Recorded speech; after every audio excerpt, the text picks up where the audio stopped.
Definition अभी दोबारा बोल देंगे। देखिए इधर देखो, अब हम मॉलिक्यूलर फोर्सेस के बारे में पढ़ने वाले हैं। तो मॉलिक्यूलर फोर्सेस हमारे दो टाइप के हैं, वॉन डेर वाल और तो सबसे पहले हम वॉन डेर वाल फोर्स से शुरू करते हैं। उसमें हमने सबसे पहला कौन सा देखा, लंडन फोर्स, डिस्पर्जन फोर्स। सभी को बात समझ आ गई।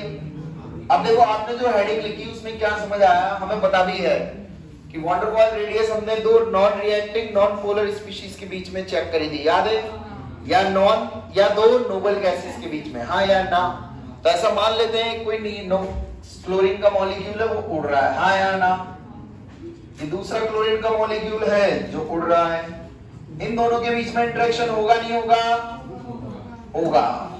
उसी को क्या नाम दिया, कौन सा फोर्स नाम दिया, डिस्पर्जन फोर्स, या तो वही चीज आपको लिखवाई है। तो ये कैसे मॉलिक्यूल है, दोनों नॉन पोलर, कैसे थे, एक दूसरे के पास आने से उनमें थोड़ी थोड़ी सी पोलैरिटी जगने लगी। क्या जगने लगी, इसीलिए आपने लिखा है उनमें डाइपोल बनने लगे। वो कैसे बनने लगे, टेम्परेरी डाइपोल। अभी इनका डाइपोल मोमेंट कितना था, क्योंकि दोनों में सेम थी, हाँ है ना। बट एक दूसरे के पास आने से कहीं ना कहीं प्लस माइनस इस बॉन्ड में टेम्परेरी डेवलप होने लगा, पोलैरिटी बनने लगी। These type of forces are known as dispersion force या लंदन फोर्स। ऑल क्लियर, पहला सभी को क्लियर हुआ, कोई डाउट। दोनों कैसे मॉलिक्यूल थे, नॉन पोलर स्पीशीज जब इंटरेक्ट करेगी तो कौन सा फोर्स कहलाएगा, ऑल क्लियर। ये उन दोनों के बीच का इंटरेक्शन को रिप्रेजेंट कर रहा है, समझ आ गया। इधर देखिए, तो dipole interaction is another type of van der Waals force जिसका नाम है किशनवाग, और फॉरेन में बोलेंगे कीसम फोर्स। तो देखो बच्चों, डाइपोल लेना है मतलब हमने दो किसके मॉलिक्यूल ले लेते हैं, HCl के। बताइए इस पे कौन सा चार्ज आएगा, H पर, बोलो Cl पे। तो बताओ इसके सामने कौन लिखूं, Cl या H, बोलो। और ये इसीलिए Cl अपने पास किसको बुलाएगा, और ये इंटरेक्शन कौन सा फोर्स कहलाता है, समझे नहीं समझे।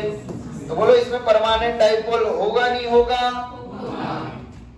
तो परमानेंट पोलैरिटी रहेगी ही रहेगी, क्लियर है। एग्जांपल लिख लीजिए, एक दो और बोल देता हूं, लिख लो, ये लिख लीजिए।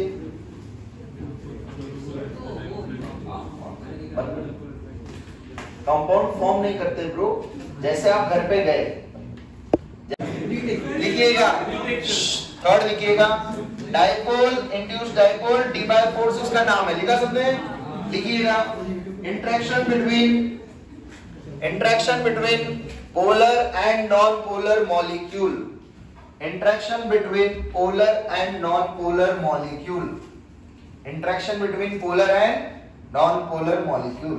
तो polar molecule non polar molecule को क्या कर रहा है, इंड्यूस, अट्रैक्ट कर रहा है, मतलब इंड्यूस कर रहा है। तो देखिए मैंने मान लेते हैं नॉन पोलर मॉलिक्यूल है अपना Cl2, क्या है, और पोलर ले लिया हमने, H पे कौन सा चार्ज आ जाएगा, इस पे। तो ये HCl में कौन सा चार्ज इंड्यूस करने लगेगा, नेगेटिव। तो इधर ऑटोमेटिकली कौन सा इंड्यूस हो जाएगा। So this is known as Debye force। लिख लीजिए।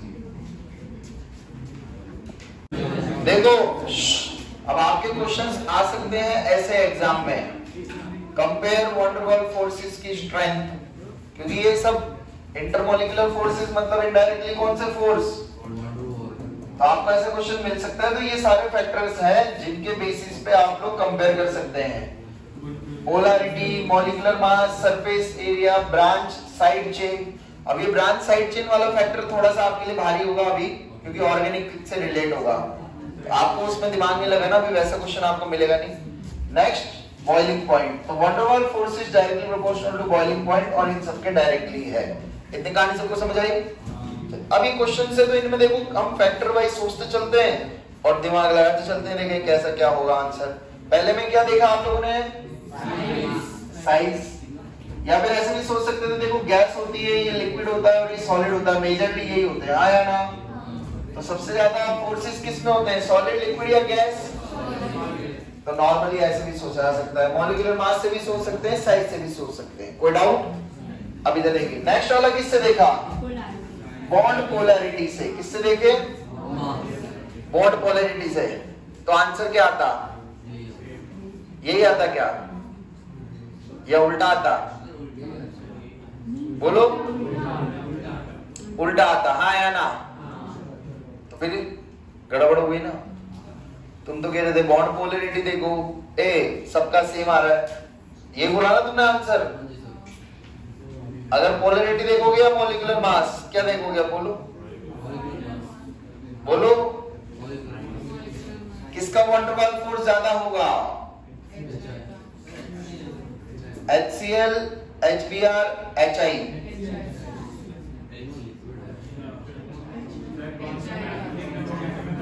अब वही तो बात लग गई ना, कैसे पता लगेगा? ज्यादा है तो पोलैरिटी ज्यादा, तो उसमें वॉन टू वन फोर्सेस ज्यादा। तो फिर अब क्या करें? साइज देखोगे, मॉलिक्यूलर मास देखें या फिर पोलैरिटी देखें? बोलो, साइज देख ले। चलो देखते हैं अगला। बोलो, अगले में क्या आ रहा है? सेम। किसका?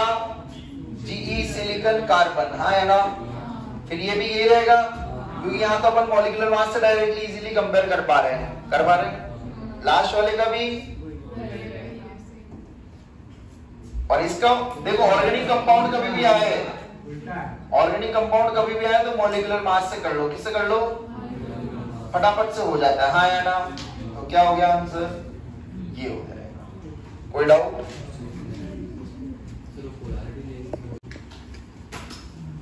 रहने दो, मैं उठाऊंगा। चाहिए? बोलो, क्लियर हो गया ना ये वाला? कौन सा फैक्टर लगाया है यहाँ? साइज। क्योंकि हम कहां देख रहे हैं? Top two. तो ये चीज हमेशा याद रखना, top to bottom majorly size ही देखनी है। पीरियोडिक टेबल में भी साइज ही देखी थी, समझेगी सही। क्या बोला मैंने हेडिंग? नेक्स्ट नहीं, आयोनिक इंटरेक्शन। पहले हेडिंग क्या बोली थी? अब देखो, आयनिक इंटरेक्शन मतलब हो गए ये दो टाइप से हो सकते हैं। कितने टाइप से? एक हो गया आयन डाइपोल। कैसा हो गया? Ion dipole. और दूसरा हो जाएगा ion induced dipole. Ion induced dipole. अब इंड्यूस सुनते हो तुम्हारे दिमाग में वही एग्जांपल आ जाएगा। आ जाएगा नहीं आ जाएगा? हाँ या ना? आने वाला आयन था, कौन था? और उसने तुम्हारे अंदर इंड्यूस कर दिया चार्ज। समझे नहीं समझे? क्लियर है? यह देखिए, अब आयन डाइपोल। आयन डाइपोल मैंने आपको पढ़ाया है, आयन डाइपोल मैंने आपको पढ़ाया है कहीं सराउंड जैसा। कौन सा टॉपिक पढ़ाया है? हाइड्रेशन। कौन सा टॉपिक? हाइड्रेशन, हाँ या ना? ये कैसा, कौन था ये? डाइपोल है या नहीं है? डाइपोलर है नहीं है? आयन कौन था? Na+। उसको ये घेर रहा था या नहीं? तो ये वाला इंटरेक्शन कौन सा? अब ऐसे थोड़ी कि ये पानी का मॉलिक्यूल आया, Na+ के साथ हाथ मिलाया, दोनों जा रहे हैं कोवेलेंट बॉन्ड बना के, आयनिक बना के। ऐसे था क्या? Are you getting the feel? वो जिस इंटरेक्शन से उसको पुल करते हैं उसको क्या बोला? Ion dipole interaction. क्लियर है? इधर आइए, दूसरा है ion induced dipole. Induced dipole मतलब एक ऐसा चित्र है जिसमें कोई डाइपोल नहीं है, हाँ या ना? अभी कोई डाइपोल है क्या? बोलो, इसमें कितना डाइपोल मोमेंट? और इसके सामने कौन आ गया? अब भाई साहब आयन आ गई है, खींचेगा या नहीं? तो इस पे कौन सा चार्ज आ गया? इस पे। ये इंटरेक्शन कौन सा हो गया? Ion induced dipole. क्लियर है? कभी भी ऐसा वर्ड आपको दिखेगा, आपको फील आ जाएगा। इंड्यूस्ड डाइपोल लिखे मतलब समझ जाना, एक नॉन पोलर मॉलिक्यूल था जिसके अंदर पोलैरिटी इंड्यूस हो रही है। क्लियर है? आयन डाइपोल लिखा रहेगा मतलब ऑलरेडी डाइपोल है। वो डाइपोल किसके साथ इंटरेक्ट कर रहा है? किसी आयन के साथ। Are you getting the feel between the two? Ionic interaction clear हो गया सभी को? कोई डाउट? छापो फटाफट।